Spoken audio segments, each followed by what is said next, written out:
Hello guys, welcome to my YouTube channel.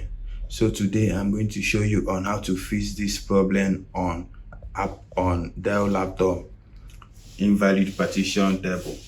So today I'm going to teach you on how to fix this problem on a Dell laptop.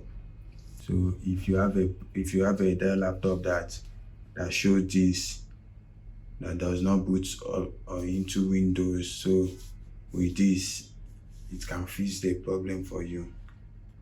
So let's go guys. You shut down the laptop, shut it down.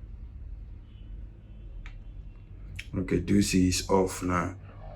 You on it, continue, you press the F12 key, continue pressing it. It will bring out this preparing one-time boot. So this is it. You go to BIOS setup here, you click the enter key, you go to boot sequence, so you click on UEFI, click on it, then you click on apply, exist. So let's wait for it to boot.